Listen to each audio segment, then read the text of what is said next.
Eu queria te fazer uma pergunta. Quem me acompanha no Instagram já sabe a pergunta. Quem é você? Que pessoa é você quando você acorda? Você é aquele que tem que parar e fazer o download, carregar o Windows? Ou você é o líder da excursão na hora que acorda? Bora lá, galera! Vamos lá! Todo mundo no pique! Quem é você? O despertador toca? Você é aquele que já está de pé? Ou você é aquele que bate a mão lá e deixa mais 5 minutinhos?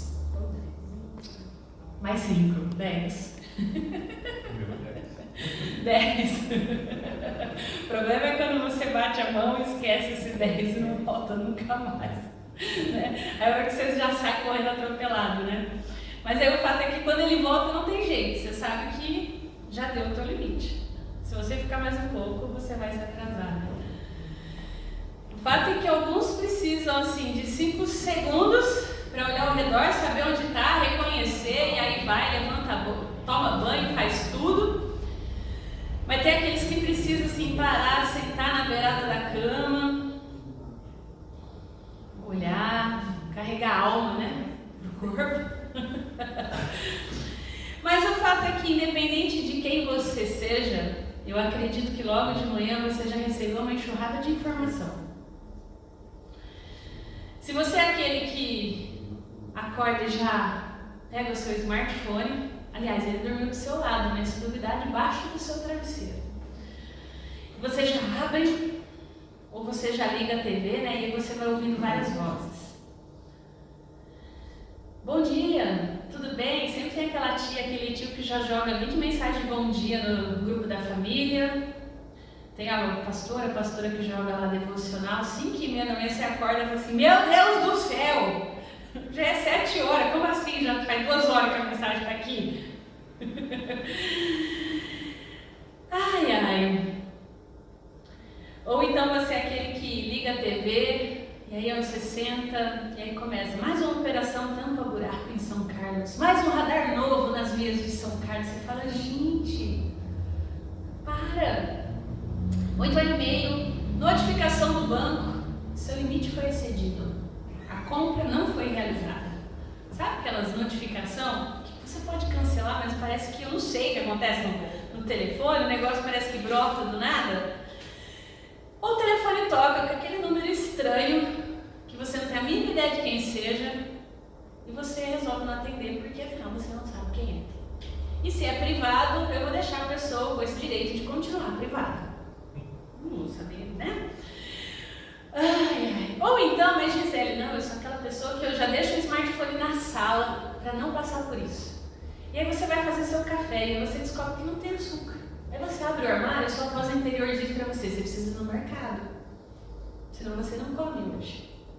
Ou você precisa fazer isso, aquilo, você precisa planejar o final de semana. A semana, você precisa pagar a conta de luz.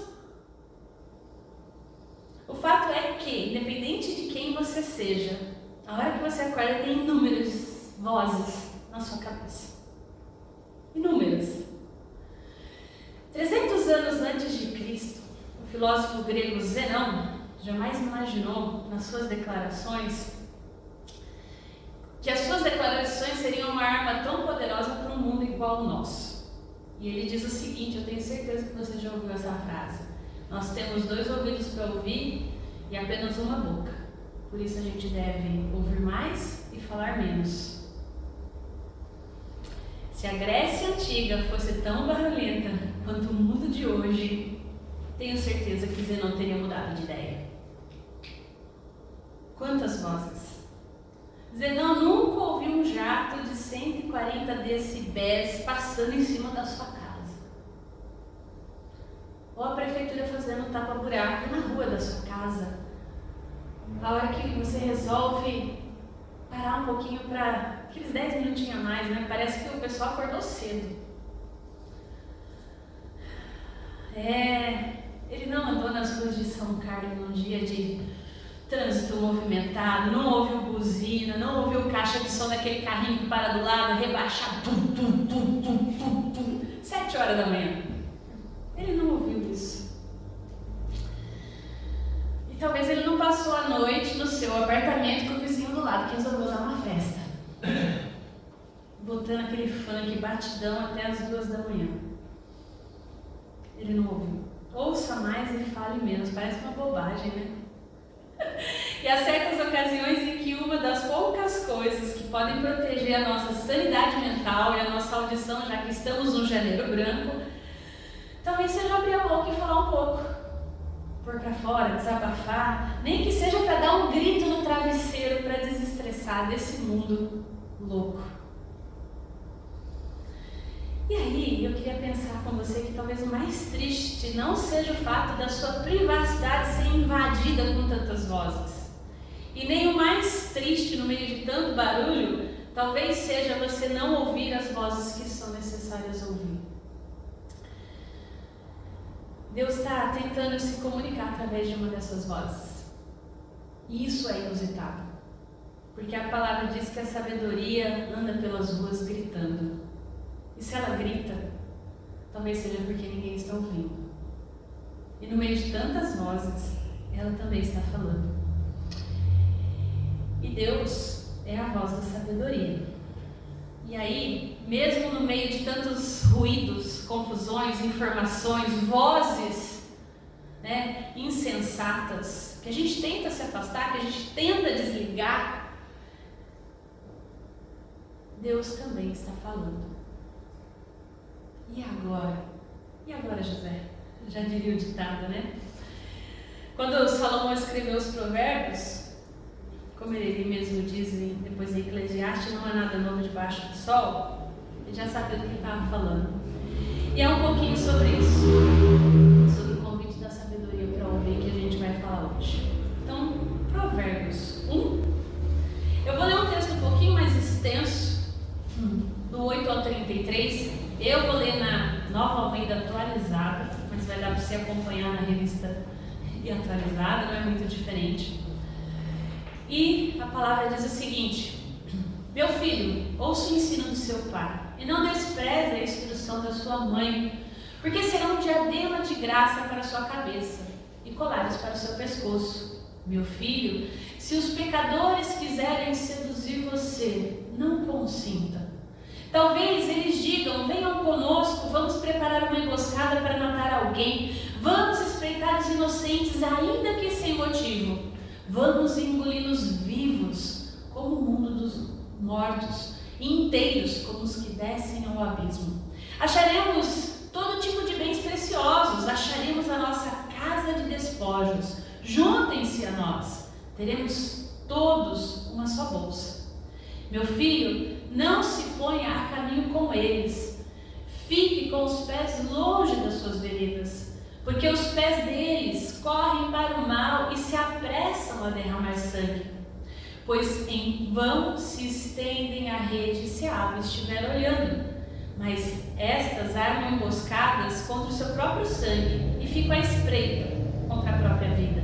Este é o fim de todo ganancioso, e este espírito de ganância tira a vida de quem o possui. A sabedoria grita nas ruas, nas praças, levanta a sua voz. Até quando vocês ingênuos amarão a ingenuidade? E vocês zombadores, até quando terão prazer na zombaria? E vocês tolos, até quando odiarão o conhecimento? Deem ouvidos à minha repreensão, eis que derramarei o meu espírito sobre vocês e lhes darei a conhecer as minhas palavras. Mas porque clamei e vocês se recusaram a ouvir, porque estendi a minha mão e não houve quem atendesse. Pelo contrário, rejeitaram todo o meu conselho e não quiseram a minha repreensão. Também eu darei risada da desgraça de vocês. Ficarei zombando quando chegar o terror, quando o terror chegar como a tormenta, quando a calamidade chegar como um redemoinho, quando eles sobrevierem o aperto e a angústia. Então eles me invocarão, mas eu não responderei. Sairão à minha procura, porém não me encontrarão, porque odiarão o conhecimento e não preferiram o temor do Senhor. Não quiseram o meu conselho e desprezaram toda a minha repreensão, porquanto comeram do fruto da sua conduta, e dos seus próprios conselhos se fartarão. Os ímpios são mortos porque se desviam da sabedoria. Os tolos são destruídos por estarem satisfeitos consigo mesmos. Mas o que me der ouvido habitará seguro, tranquilo e sem temor do mal. Palavras do Senhor. Provérbios nos apresenta, nos primeiros 9 capítulos, 2 mulheres. Ele mostra pra gente 2 alegorias, vamos pensar assim: a sabedoria e a loucura, personificadas. Enquanto ambas receberam atenção e obediência das pessoas nas ruas, a gente vai continuar ouvindo várias vozes. Por isso que a gente ouve tantas vozes, ainda hoje. Hoje a gente vai falar sobre a sabedoria. E na próxima semana, sobre a loucura. Não necessariamente nessa ordem. Como eu disse, eu vou dividir a voz da sabedoria em 2 episódios. Hoje eu vou falar somente sobre um aspecto ou uma chamada da voz da sabedoria. E aí eu gostaria de falar hoje sobre um dos convites da sabedoria, que é o convite à salvação. Ela vai fazer outros 2 convites que a gente vai ver semana que vem, que é a riqueza e é a conviver bem, e depois a loucura. Então, a primeira coisa, né? A sabedoria, ela convida à salvação. E dentro desse texto aí, a gente pode ver 3 vozes da sabedoria: a voz da instrução, a voz da tentação e a voz da salvação. E aí, a primeira voz, que é a voz da instrução, nós poderíamos aí, coloquei os versículos para ficar mais fácil. Trata-se da voz de um pai temente a Deus, orientando seu filho, sua filha, a dar ouvidos à sabedoria, a obedecer às suas instruções. E observe que tanto o pai quanto a mãe aqui participam da educação dessa criança. E ambos advertem essa criança, ou esse jovem, a não abandonar o que foi dito. Esses pais, eles estão seguindo aí, vamos pensar a instrução de Moisés, lá de Deuteronômio 6, e sendo fiéis ao ensino da palavra de Deus à sua família. Esses pais estão ensinando, então, essa criança, esse jovem, a seguir o caminho de Deus. E que ensinamentos são esses? O desejo dos pais é que seus filhos obedeçam aquilo que eles aprenderam, de modo que a verdade de Deus possa se tornar, a longo prazo, uma vida boa e feliz. Provérbios 1, de 15 a 19, o pai diz ao filho como evitar de se entregar à tentação. E de acordo com ele, em primeiro lugar é preciso considerar com cuidado o caminho que nós estamos trilhando e não caminhar com pessoas erradas. Sim, está falando de amizade. Nós estamos influenciando ou sendo influenciados nos nossos círculos de amizades. E aqui, andar não é só, porque a gente sempre fala, você tem que ter amizade com quem não é crente. Como você vai falar do evangelho para quem não é crente? Exato, você precisa conviver com todas as pessoas. Não estou falando aqui então para você não ter amigos que não sejam crentes. Não é isso. Esse andar aqui é dividir a vida, é abrir o coração. Com quem você está dividindo a sua vida. É isso que ele quer dizer. Então esse andar é compartilhar. Quem está influenciando você? Quem você está influenciando? E aí vale a pergunta, se nós estamos influenciando ou sendo influenciados na nossa rede de amigos. Se nós andarmos com as pessoas erradas, é bem provável que a gente vá acabar fazendo as coisas erradas. É o dito popular, diga-me com quem andas e te direi quem és. É no andar mesmo, é aquilo que a gente faz. Não é só, eu conheço a pessoa, o cara é legal. Porque às vezes a gente tem a gente se isola do mundo e só vai ter amizade com um crente. A gente precisa ter amizade, conversar, conhecer, mas quem conhece as suas lutas? Com quem você está dividindo a sua vida? Então, em segundo lugar, a gente não deve aqui brincar com a tentação, porque ela sempre conduz a uma armadilha. Os pássaros, eles não apanham a isca quando eles veem a armadilha. E a gente acha o quê? Que a gente é mais esperto que os pássaros. Eu estou vendo, então eu não vou cair nessa. Como diria a Bíblia, corre. Faz igual José, corre. Melhor do que enfrentar. Em terceiro lugar, quando a gente desobedece a Deus fazendo mal a outros, não é só os outros que a gente prejudica a nós mesmos.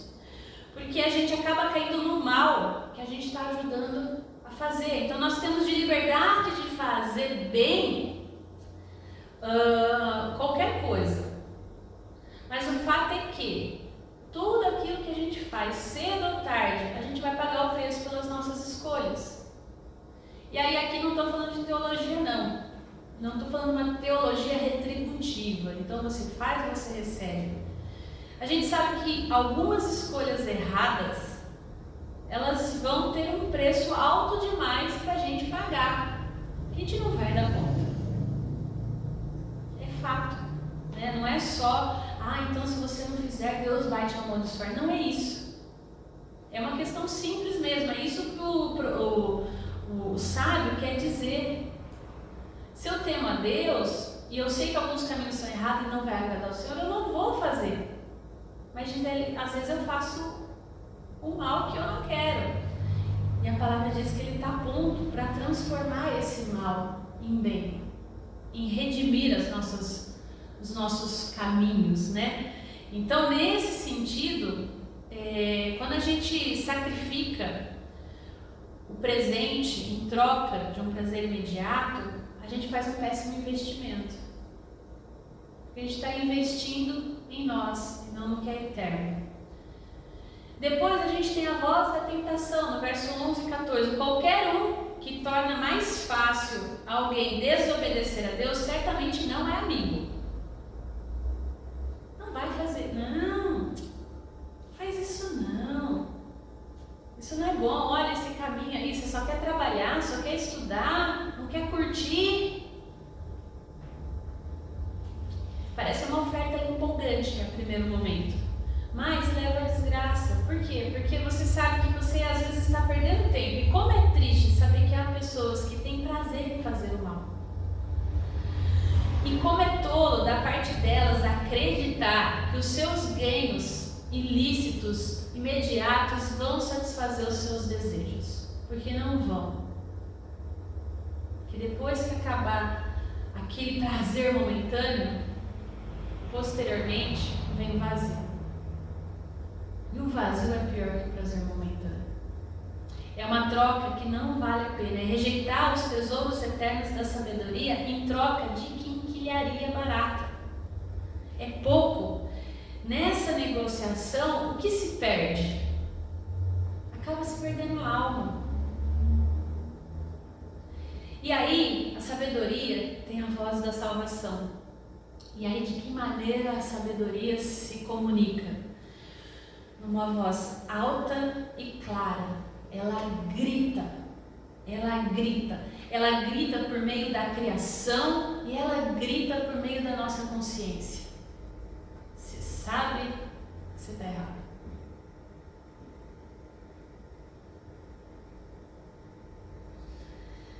Porquanto que de Deus se pode conhecer é manifesto entre eles, porque Deus se manifestou. Está lá em Romanos 1,19. E nós, como igreja, a gente cantou na igreja presente, a gente tem a incumbência de transmitir a mensagem do Evangelho de modo que as pessoas possam ouvir, crer, ser salvos. Onde a sabedoria fala? Nas ruas cheias de gente.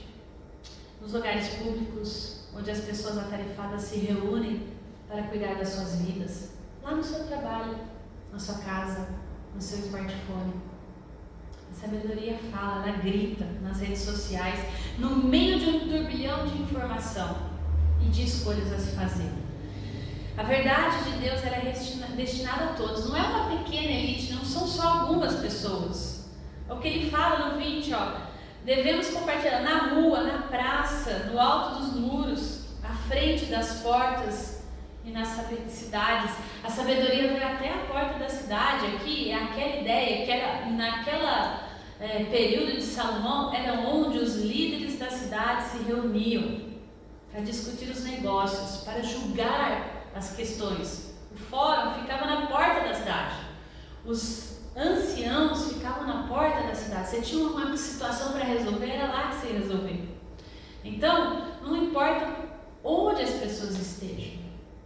Se você está na sua cama, se você está no seu trabalho, na sua escola, a sabedoria ali também fala.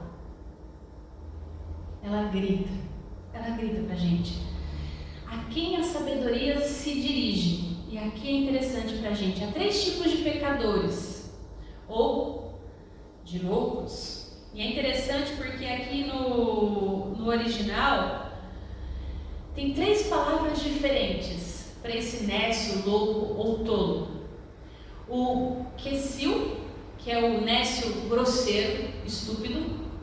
O evil, que é o nécio corrupto, moralmente pervertido, irracional. E Nabal, o nécio bruto, semelhante ao animal obstinado. Você lembrou também de um outro Nabal, né? Lá da história de Davi.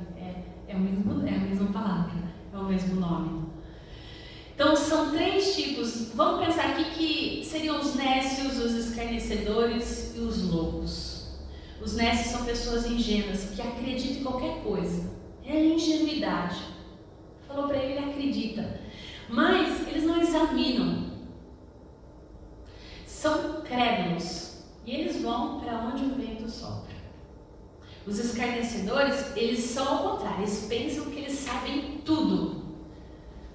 É aquele que manja das coisas. É um malandro que acha que sabe de tudo.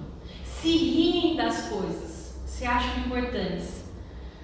Enquanto os nécios têm um olhar perdido, os escarnecedores um olho cheio de sarcasmo, os loucos são pessoas ignorantes da verdade por causa da sua estupidez, da sua obstinação. Elas não veem, elas não olham. Os loucos são pessoas ignorantes da verdade por causa da sua estupidez. E não se trata aqui de baixo QI, não, a gente já falou isso. Não é uma pessoa que a gente pensa que é uma pessoa que não tem escolaridade. Não. Geralmente, na verdade, a gente viu que esse louco, esse nécio, é uma pessoa que ela tem falta de desejo espiritual de buscar, de encontrar a sabedoria, de temer a Deus. É esse louco, é esse escarnecedor, é esse nécio que o provérbio está falando. Os loucos gostam da sua insensatez, mas eles não sabem que são de fato tolos. Sua visão de mundo, ela é materialista, ela é humanista. Ela é humanista. Detesta o conhecimento das coisas eternas. Não tem temor. Por isso não são sábios. Que foi o que a gente viu na semana passada. O temor é o princípio da sabedoria. E sabe o que a sabedoria diz para essas pessoas? Primeiramente, ela apresenta acusações contra eles, que está no verso 22, e pergunta por quanto tempo vão planejar permanecer nessa situação espiritual perigosa. E a sabedoria fala repetidamente, mas eles o quê? Se recusam a ouvir. Por isso o seu julgamento vai ser mais severo. A sabedoria, ela faz um convite, que para deixarem os seus caminhos maus e receberem as dádivas que ela oferece. Trata-se de um convite de arrependimento, de mudança de caminho, de fé. Ela promete transformar o coração deles e ensiná-los a sabedoria de Deus que vem a palavra.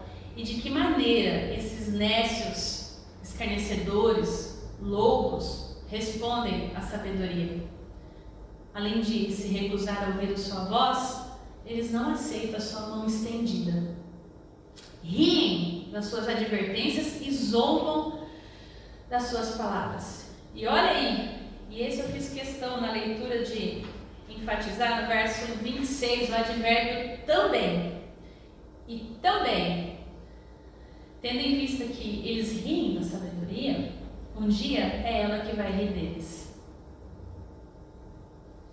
E porque zombaram da sabedoria, ela também vai zombar deles. A sabedoria, ela vê uma tempestade de julgamentos e ela trará consigo aflição, angústia para aqueles que rejeitaram os seus convites, o seu convite de salvação. Quando esse julgamento chegar, os pecadores clamarão ao Senhor, mas será tarde. O Isaías 55 diz, né? Buscai o Senhor enquanto se pode achar, invocai-o enquanto está perto. No meio de tantas vozes, a sabedoria clama. E os pecadores colherão aquilo que eles semearam. Portanto, comerão do fruto do seu procedimento e dos seus próprios conselhos se fartarão. Está no verso 31. Não deram ouvidos à verdade e à sua boa vontade se contentaram o quê? Em acreditar nas suas próprias mentiras. É triste isso. Ao contrário do julgamento prometido aos incrédulos, aquele que ouve a sabedoria encontra paz e segurança. Aquele que obedece tem salvação. No meio de tantas vozes, cabe pra gente a voz de quem nós estamos ouvindo. Estamos sendo sábios ou tolos, nécios, escarnecedores? No meio de tanto barulho, talvez a gente precise sossegar, silenciar, entregar. A gente precisa silenciar tudo à nossa volta, talvez para ouvir a sabedoria. E esse é um desafio para a gente nos dias de hoje.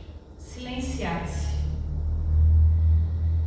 Em Cartas de um Diabo para o seu jovem aprendiz, C.S. Lewis sugere que resistir ao labor, o clamor do barulho, é resistir à tentação diabólica de abafar a voz de Deus. Eu queria ler esse trecho com vocês.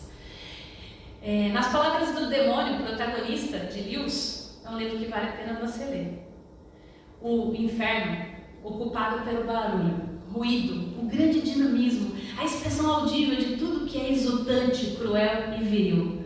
Ruído que por si só nos defende de escrúpulos tolos, de escrúpulos desesperados e desejos impossíveis. Nós faremos do universo inteiro um barulho no final. As melodias e silêncio do céu serão gritados no final. Silêncio do céu. Como Lewis imaginava, o silêncio é um pouco característico sim do culto celestial. A gente tem dificuldade. A gente fala aquele momento de silêncio, às vezes é 2, 3 minutos, parece que aquilo quer espremer a gente. Mas o fato é que o silêncio faz parte da adoração.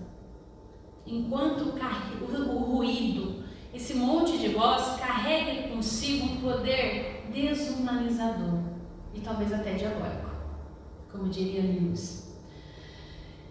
E aí, voltando ao início da mensagem de hoje, independentemente de quem você seja, exatamente quando você acorda, existe algo que eu recomendo você a fazer. Ainda em tempo, né? Já que estamos no dia 21 de janeiro, uma das recomendações para 2024 é reservar tempo para o silêncio. E falo para vocês alguém que tem é um desafio pessoal. Talvez você possa começar com 5 minutos, com ou sem a sua xícara de café ou xícara de água. Se você preferir, pode ser 30 minutos, igual Apocalipse 8. Fique à vontade. Para que você possa ouvir a voz da sabedoria. A voz de Deus, ela fala no silêncio, porque o silêncio também é oração. E aí eu gostaria de deixar 2 frases para você nesse sentido. Uma, do David Taylor, que diz: o silêncio é fundamental para a oração fiel, porque a oração começa com o ato de ouvir, não de falar. E do pastor Ricardo Barbosa: se você não consegue ouvir Deus no silêncio do seu quarto, você não vai ouvi-lo no barulho da igreja. E é desafiador. Porque às vezes a gente vem para o culto, hoje eu vou ouvir Deus. Mas se você não consegue silenciar no seu quarto, e você não consegue ouvir Deus no silêncio da sua alma, no momento que você para para o silêncio, que seja aqui que você vai ouvi-lo. Em silêncio, nós somos confrontados com a voz de Deus. Uma voz que frequentemente abafa o medo de nós sermos descobertos e acharmos em falta. Por isso que a gente tem medo do silêncio muitas vezes. Tem gente que às vezes chega em casa, não consegue ficar ouvindo o silêncio. Tem que ligar alguma coisa, pôr uma música. Em silêncio nós somos julgados por nossa necessidade desesperada de encher nossas vidas com atividades frenéticas. Por isso que a gente gosta de estar ocupado o tempo todo. Em silêncio nós descobrimos, sabe o quê? Que a gente não tem controle de nada no final. Nós somos fracos, vulneráveis. E nós precisamos da graça de Deus. E no silêncio, Deus diz para nós: eu te amo. Tua graça me basta. Minha graça te basta. Deus fala isso para a gente. Depois do silêncio, você pode fazer sua oração de gratidão, você pode tomar seu banho, tomar o seu café. Peça a Deus para ouvir a voz da sabedoria no meio de tantas vozes ao longo do seu dia. Que Deus nos ajude, que Deus assim realmente nos dê essa graça. Se como nós vimos até aqui o temor é o princípio da sabedoria, que no silêncio da manhã a gente possa aprender a temer a Deus, para começar o dia bem, para viver bem. Não quer dizer que ele vai acabar bem. Talvez a esperança vai falhar, como nós cantamos, mas aquele que prometeu é fiel para cumprir. E Ele nos ajuda, e Ele está conosco.